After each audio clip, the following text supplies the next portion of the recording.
Thanks for coming out. I'd love to see all my Soul Patrol brothers here too. Um, yeah, it's a little nerve-wracking. I got some notes here, but first, I guess I'll just say that I'm going on celebrating almost 35 years sober. So with that, I think I'll start with a little prayer. Father God, I just thank you for this opportunity to be here and share my story with everybody, Lord, that maybe it'll inspire them or help them along their way in their journey in life to stay sober and clean. We just thank you for everything you do in our lives now that I have you, Lord, and I thank you again. In Jesus' name, amen. Okay, it's been kind of a long story, trying to narrow it down. So I was born in a small town, 75 miles north here, Colville. I need a chair too. Hang on. Sorry. So we was a really poor family. Mom and Dad, they were alcoholics. It's pretty rough getting raised by alcoholics. As a kid, you don't understand it. I didn't. We didn't really have anything. Just an example, we had a house. A farmer felt sorry for my mom and dad. He was a logger. We lived there quite a few years, and back then the rent was only $25 a month. But we got kicked out. We was a year and a half behind on rent. So we had to move. I was looking forward to the move because I thought if we moved, things would be better. Maybe mom and dad will be different. Maybe everything will be different. But it wasn't. It just continued the same, and went hungry. Just had pretty rough childhood in school, made fun of, all that. I think the only thing in my childhood that actually made any sense is I was I would almost say proud to be poor, is the fact that I got to go to Expo 74. And there was a lot of kids in school that parents were working, they didn't get to go, but we did because we were so poor that some town people felt sorry for us and paid our way. And that was fun. So I just continued, and then when I became a teenager, I started drinking more. I mean, it was always like when we were little kids, even 5, whatever. My dad, want a sip of beer? Sure, and whatever. But when we was a teenager, I mean, it's just like I didn't know, even family gatherings every Sunday, we did the fried chicken and all that back then, that I did not know there were people in this world that did not drink. I didn't know it. And so I thought the old cliche, if you can't beat them, join them. So I started joining them. My dad made his own homemade wine out of fresh berries, had a big garden. Acre garden's what we had. It's the only food we had most of the time. The neighbors they made moonshine. We'd ride our bikes to the neighbors. Can't ride them home, but we'd get there. But so that just continued all through high school and getting kicked out of school and kicked off the bus even. And that was not good. We lived 7 miles out of town. So that was not fun. My dad threatened to make us walk, but he didn't. We just had to work around the house. But that continued till 12th grade. I was the first one. There were 7 kids. I had 2 older half-brothers that kind of moved out while we were little, and 5 of us were younger. And I was the middle child. So there's 3 older than me, 3 younger than me. And I was the first one to actually graduate high school in our family. Go all the way. And the only reason I did it is because I wanted to stay away from home because all the work and all the problems. So I wanted to go to town to go to school, see my friends. So I stayed with that. But I also drank a lot and drove a lot drinking. And my first car, paid $50, drove it home. Back then you could get a car for that. So I graduated 18 that night, I got DUI. First trouble with the law, 18. So I got a DUI and had to go to jail, of course, pay a fine, and do some odd jobs to pay that. I had no goals, really, because drinking was my life. I didn't even want a job because it took up too much of drinking time. So I'd work for older people, just get enough money for beer money and some food and maybe some gas. But actually back then you could get all three with even $10 because the beer we drank was called the beer, the generic beer. There was like 2-something half case. You could put a couple of dollars in a gas tank and still get some bologna and bread for food. So $10 go a long ways. Not anymore. So I kind of did that, and then I hooked up with my drinking buddy, and we went down to, and I got an old car, and we went down to land and picking apples and things like that, just odd jobs, because we didn't want to work too much. But let's see, where was I? Oh. So anyway, so I waited till I was 19, and I went in the Army. Decided I'm going to get out of town, get away from it, maybe things will be different. Not really, because being 18 is okay, but the Army back then promoted a lot of drinking. So that was probably not the best place for an alcoholic to go. No, I love my country. I love to serve my country. I'm glad I did. But there was a lot of problems with the drinking in the Army too, so that wasn't the best place for me. But at the same time, it was also the only time my dad ever said he was proud of me. That's when I went in the Army. He's a World War II veteran. So that meant a lot to me. Unfortunately, I came with a lot of drinking. It was the first time I got married was in the Army, and it was just a complete alcohol relationship. It was nothing, so it didn't work out, and that don't surprise me.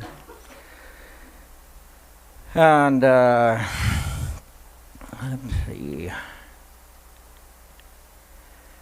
So I got out of the Army, came back home, kind of picked up where I left off. Small town, kept drinking, really had nothing going for me at all. I decided, okay, well, my sister and brother moved down to San Diego.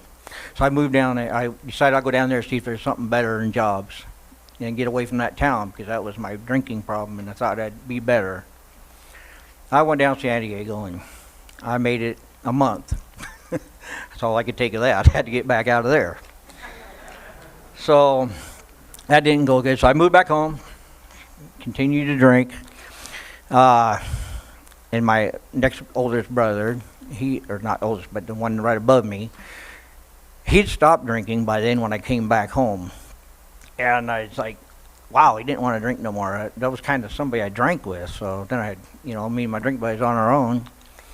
And but I kind of started seeing him have things. Like he'd got a wife, he'd got a job, he had a kid on the way and all that. And it's just like, that's what I've always wanted, but never could get it done. And so I just kept going, and then finally I moved out into Nebraska for a while, tried to get away from it all the time, and came back and started over. So I'm walking down the road, and I got pulled over by a cop just walking down the road, because that's how they knew me. I mean, that bad. So he pulls me over and says, well, where's it at? I said, where's what at? He said, the bottle you just finished. I mean, this is how they knew me. I said, well, I put it behind the laundromat down there on the ledge. And so he says, Ray, I'm going to tell you what I'm going to do. He says, I'm going to have some counselors up at the jail tomorrow at 2 o'clock. And you can stop drinking if you want to, because I'm telling you right now, you're going nowhere in a hurry. And I'm like, yeah, I know, but it's okay. I'm still having fun. Well, I thought so. So anyway, so I said, okay, thank you. He said, you don't have to show up. It's up to you. I said, okay. So the next day, I went over to my drinking buddy's house, and we got some beer, of course, and sat down, and I said, hey, I got stopped by the cop and told him what happened. And so I said, hey, do you think that I have a drinking problem? I need to stop. He says, yeah, I think you do. I was like, this is not what I want to hear from my drinking buddy. So I said, okay. I said, well, he said you can have somebody up there at 2 o'clock. So we sat there and drank beer all day. I couldn't go up there sober because I was too scared. I mean, that was something I was like, I know I need to do it, but I didn't know how to do it or I didn't want to do it. So at 1:30, I walked up there. And sure enough, there were some people there. And they talked to me and said, do you want to change your life? And I said, absolutely. And they gave me a ride up to the hospital to detox. And I was there 3 days. And I had my brother that quit. He showed up with some other friends that had quit. And they stayed there with me that 3 days. And that meant the world to me. Actually, there was people for me. And when I walked out, that was the last day I drank too.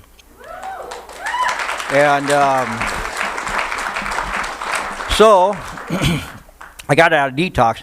And then along the way is this story here, a little bit, I'm trying to hurry, but there are times, and there might be somebody out here struggling with this too, that the time really doesn't matter how long you're sober. I think it's circumstances that happen that make you relapse or go back or quit or give up. And I was so sick and tired of being sick and tired, as they say, that I was going to do anything it took not to go back because I knew where I was. Well, I got out of detox and they allowed me to go down to Walla Walla Treatment Center for veterans. It's an inpatient treatment center. And they said, give me a bus ticket. And they said, when you get down there, there's going to be somebody to meet you there and take you over and everything. I said, okay. So I got on the bus. Get down to Walla Walla, it's probably about 6 o'clock at night. There was nobody there. Nobody. I've never been to Walla Walla in my life. And I'm like, there's one of them. Should I quit? Should I give up? Should I get mad, get drunk, get back on the bus? No, instead I decided I'm going to find this place. I'm going to walk. So I asked somebody for directions. They said, oh, it's down there, a mile and a half. Okay, start walking. I didn't find it. So I stopped and asked somebody else, no, it's clear back up that way. About 2 miles. I was like, oh, okay, wrong road. So I got there, finally, about 8 o'clock at night. I mean, I was bound and determined. And so they, oh, yeah, well, we're sorry. We forgot about you, you know. So that, okay, whatever, I can deal with that. It was, all right, it was a test. It was a test to see how good I was going to do. So then we go to the classes. There was about 8 of us. And the guy walks in. First thing he says is, 3 of you will not make it. And I'm like, oh my gosh, I hope he ain't talking to me. Because I'm already being tested here. So anyway, so it went on and you know, and he told me just because I was making fun and having fun and talking great about how fun I had drinking, and he's like, no, you're not going to make it. So then he's talking to me. I'm like, I'm going to prove him wrong. I don't know if it was reverse psychology or whatever, but you know, it's like, no, I'm proving you wrong, buddy. And so I did, obviously. So I got out of there, and I came back to Colville, and I said, so I called my brother, and I said, hey, he lived 11 miles out of town. I said, hey, can I come live with you? I'll do all the chores. I'll do whatever it takes just to let me stay there and stay away from the problem, which is in town. He said, yeah, no problem. So I did that, and so then he says, you need to go to AA meetings, because that's all I knew. I did not know Jesus all this my whole life. I've never been in church, because my mom and dad, they're alcoholics. They're like, the only thing in church wants your money. So I didn't have any, so there's no reason to go there. But, and that's what I believe forever. I mean, even in a lot of sobrieties, you'll see, I didn't have Jesus yet in my life. So anyway, so I stayed up there, and he took me to my first AA meeting because I was way too scared to go by myself. Because I didn't know there was people that were sober in the town, and finding out that I was sober, that there were other people sober, it was great. So I walked in, and I actually seen a few people that I knew, so they'd quit drinking. And I'll never forget the first night, this guy, and I cannot remember his name, I wish I could, it's been too long. But he said, they introduced, because there was like 3 of us that just came there new. And they all went around the room, introduced themselves, and said how long they were sober. And I'll never forget, he says, my name's such and such. I've been sober 20 years. And I just thought, that is cool. So I learned to my brother, I said, someday I'm going to say that. I said it. But, yeah. But along the way, so I'm sober and I'm getting everything good. I'm actually getting a job managing apartments and, getting the rent cheap because I didn't have much anyway. So I could just clean them and people moved out. So that worked out good. And so then I had a paycheck and it was like 2 weeks in after paid and I looked at my wallet and I still had money. I'm like, now what am I supposed to do with this? I had no idea. I've never had money before in my pocket left. I mean, I ain't buying beer. That's weird. Well, I solved that problem. I got married again. So my second wife. So I got married again. And so we're living, just kind of going along. And she decided, okay, well, I decided I want to start a family. So she says, well, the doctor told me I can't have children. I was like, well, that sucks. Okay, so we decided we'd become foster adopt parents. That's always a need. So we decided we'd go through all their classes, and it was very difficult for me to go through them classes because we went through the state up there, and oh my goodness, I didn't have a good thing to say about them. But I swallowed a lot of pride and a lot of things because that's really what we wanted to do. So we went and got our license.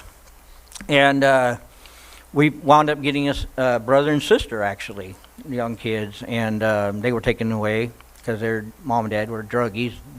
So that worked out. And then, but they had us bringing the kids every week to Spokane, and I couldn't understand that. It's like, we got counselors in Colville. Why do we have to drive clear to Spokane? Well, it was a power trip for them, I guess. But so I was going along. I had to fix the house. And all of a sudden, and I've had them like a year and a half to 2 years, and I went to work and I came home, and they took the kids away from me. And I'm like, well, why did they take the kids? Because my wife was all messed up then, and so was I. But they waited till I went to work because they knew I wouldn't. They knew they would never get them. And so, well, come to find out, and this is the sad part. And there again, I didn't know about Jesus in church. They told me that a pastor and his wife wanted to adopt some kids, so they found some kids for them. After I had them 2 years, and I was going to adopt them, I just didn't have the money or the paperwork, so they took them for them. So they adopted them. Well, okay, I was like really upset at them, so I decided to go to the school to find out from the boy. His name is Ronnie, and so I went to the school to talk to him to see where they were living so I could visit them. I mean, they just took them. I didn't even get to see them after 2 years, and I was pretty mad about it. And they came unglued. They came to the house, and they said, "You can't do that." I said, "Yeah, I can. It's a public school." And so I found out. So I went to their house. I found out where they lived. And so, yeah, they were just a little excited to see me because I was a little upset. And I kind of went off on them a little bit, a pastor, and I didn't have Jesus. Forgive me. But so anyway, so they took them. And then that basically kind of failed that marriage. We kind of just fell apart and split up. But before we did, she kind of introduced me to one of her friends. And I think it was just kind of like, here, take him. I can't handle this no more, or whatever it was. So, yeah, we got together, and I wound up marrying her. But before we got married, so she said she was a Pentecostal, but a backslider. And I said, I don't even know what that is.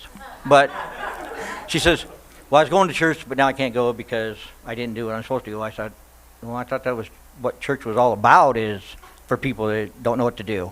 But anyway, so apparently I was wrong again. So then we just decided, okay, well, she's going to church and her family and her dad, and they decided, well, it's your third marriage, so you need to get marriage counseling. And I'm like, hey, that might help. So I agreed to it. So we went to marriage counseling, and the guy says, I will not marry you two. I don't know if anybody's ever heard that, but it shocked me completely. I'm like, why? He says, you were never meant to be together. You should never be together. I was like, okay. We decided to prove him wrong. That's just my way I was thinking, because I didn't know Jesus. I'm going to prove you wrong. So we went and found somebody else that would actually marry us. And so it was a lady pastor, and she married us. And about a couple months later, I found out why we should have never been married. We couldn't stand each other. All we did is scream and fight and yell. And it was just just to the point where I was just about to file divorce on that, and I was like, she says, you want to call my dad and anybody and tell him I'm pregnant? And I said, oh, okay, this is not good. I said, okay. It's something I always wanted was a family, so I said, maybe I can make this work. So, and then in that time too, in my kind of recovery in the AA, you know, they're like, how they always say, well, if you don't know Jesus or you don't know God, and you can have a higher power. Okay, so I took that role as to think, my higher power, that's me. So I can make this work. I can make everything work. So she's pregnant with my kid. So I decided I'd get another job so she could stay home. Then I was never home. Then we wouldn't fight. It worked out good for a while. A couple years, actually. But it got to the point where it was really bad. And then she started cheating on me, and I didn't know it, but I got a phone call because she has an Uncle Mike, and he's the one that kind of helped us, and he gave me a job too. So, you know, he rode motorcycles, so it worked out, and good friends. So one night he gives me a call and says, do you know where your wife is? And I said, no. She says, oh, she's at the bar in Idaho. I said, no, she's at her friend's doing stamping collection and whatever. That's what she told me. So this I found out. But yeah, so apparently this other guy named Mike, apparently her boyfriend, she had in speed dial. I'm like, why did she have in speed dial? I mean, because she called the wrong Mike. It said, well, you know. So anyway, found that out. So I'm thinking, this is not good for our marriage. And it didn't work. We tried to go to counseling. And she got mad because they said that she was the problem instead of me. She wanted me to be the problem. And so I was talking to some people and said how to get my daughter. Because I really wanted my daughter, but she was only 2. And they said it'd take an act of Congress and a lot of pictures and a lot of videos and a lot of everything to take a child that young away from their mother in Washington. I said, okay, whatever. This is not working. So that was one of the hardest days, too, that in my sobriety is when they walked out that door. 2-year-old daughter, which I've always wanted was my child, and they just walked out the door. And it was very close to giving up. And I probably had 10 to 15 years sobriety at that time. But I was so hurt, so lost. I had no idea what to do, and I had a big house. Sitting there, it was empty. And shortly after that, though, of course, I got a knock on the door, and it was a Vista telling me they're going to turn my power off because she didn't pay any of the bills. But got through that, and just tried to live life, and so I kept working. Then my second job, I actually worked at a chiropractor's office, doing building maintenance and lawn care and stuff for them, and I was trying to figure out why that these women weren't working out, because it's like, now I just got to find a new wife. So it was like I was changing one addiction to another. I think that's what his problem was I was having, is I didn't know what to do or seeking the right type of woman, because I thought, well, I can't go to bars and find them because I know what kind of them are. I don't know where to go to find any that don't drink or party. So church. So then this lady, she was talking. She came up and gave me a coffee card, and I said, "What is this?" And she says, "It's a coffee card at my church." I was like, "Well, I can get a cup of coffee in the house, but all right." She says, "Well, you seem like you're kind of bummed out." Well, yeah, my kid walked out, and I got visitation on weekends, but so I said, "Okay, I will go." She says, "Okay, I'll see you there." I didn't show up Sunday. And so the next week, she came to work. I was there, and she says, "Give me that coffee card back." I was like, "What?" She says, "Give me it back." I said, "It's just a coffee card." I said, "If you really want it back, I'll give it to you." She says, "Well, if you're not going to use it, I'm going to give it to somebody who will." I said, "Okay, look, I will come. I will come to church. I promise I'll be there Sunday." And sure enough, Sunday, I showed up. And that was life-changing that day. I never left since. Never. I will not leave church. That was the best days of my life. And I finally, I was so on fire. I just heard the right thing that I needed to hear right then. That my life was going to get better. Even though I didn't have my daughter, I was struggling, paying a lot of money for child support I didn't have, bills. But so that day, I went there and I thanked her and everything. And so then I said, how can I repay you? And she says, well, what's this I hear about all this motorcycle stuff? Why is it so cool? I said, what is the big deal about it? And I said, well, just bring some boots and pants and a jacket tomorrow and I'll show you. So I said, I'll take you out to dinner. I took her out to dinner. She had like a $3 hamburger. So that went well. She liked it, so we got married. So unfortunately, it's my fourth wife, and but we was in church.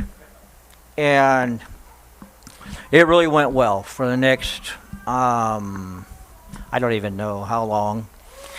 But I met some good people. I met my stepdaughter, which is my wife's daughter there. I got involved. I got so on fire with Jesus, I got involved in the children's ministry. And the reason I did that is because as a child, I never knew God. I had no idea what I was missing until I walked in that church. But I was 40 years old when I walked in there. And I told my wife at the time, I said, I don't want any kid to have to go through life like I did with not knowing Jesus. So from this day forward, I'm going to do everything I can to make sure that if a child wants to go to church or wants to know about Jesus, I'm going to tell them.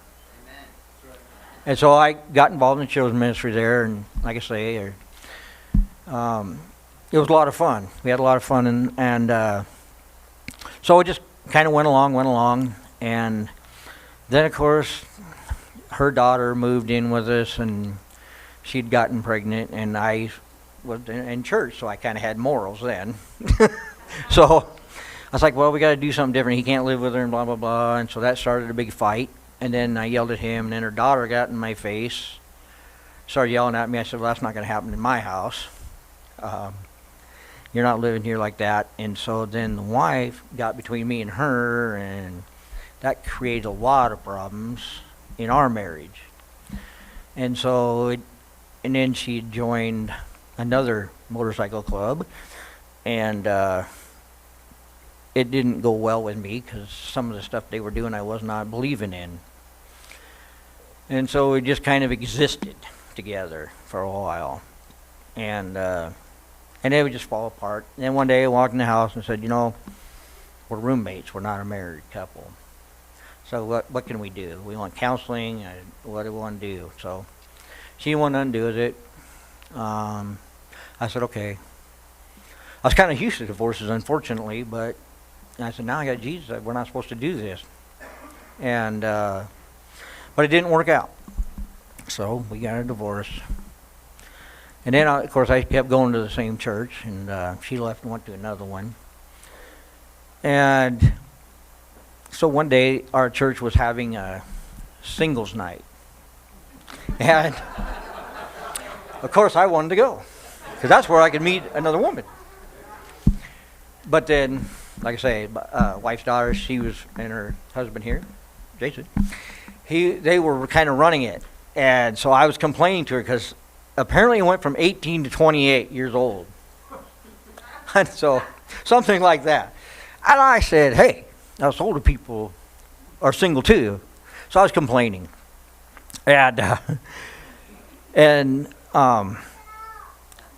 So she says, well, maybe you need to meet my mom.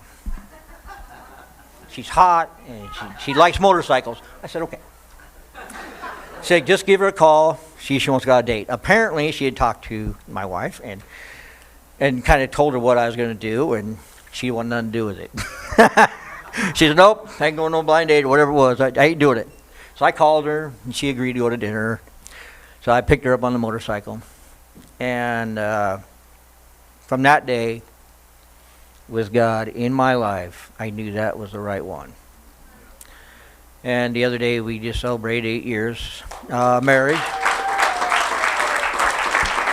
And she is just, she's my rock, and just everything is just God-centered in our life now, and it's just amazing. I did have a good relationship with my child.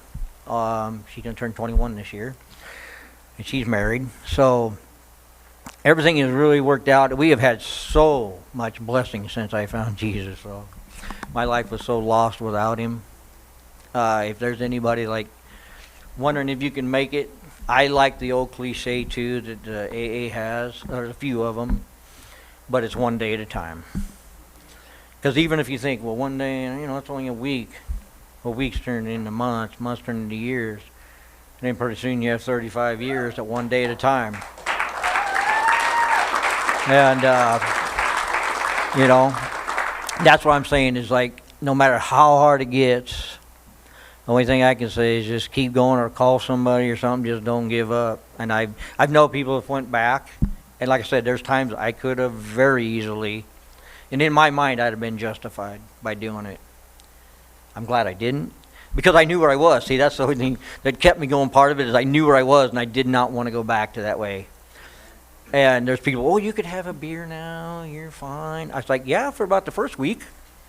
And then I'd be right back where I was. And I'm not going back there, ever. So like I say, God has totally blessed me without even me knowing it, even before I knew Jesus. And I mean, he was there. I just didn't know it or understood it. But, it's like the higher power, I just say, no, it's God. No higher power, they got to say God, because that's what you need. God has blessed us so much, and lately, for some of you don't know me, and some of you don't know, but me and my wife is very blessed. We just purchased a house in Ormond Beach, Florida. So in September, we're moving to Florida to do our next chapter and then get ready to retire. However, I wish Ben would take the church and everybody with us. Yeah. I got a big pasture. We got a lot of tents. Maybe I'll put up some sheds up. No. Anyway, I thank you all for listening, and I'm hoping I encourage somebody or just give them hope that it can happen one day at a time. And keep coming back at works is another one I like. It's the people that do life. Like I say, I could call people, and that's what I needed. The first year, my brother really helped me because he quit 2 years before I did. But there's other people that are out there you can call. So if you're struggling, call them. You can call me anytime. I will come wherever. I will sit with you, drink coffee all night if I have to keep you clean and sober. I'll do it.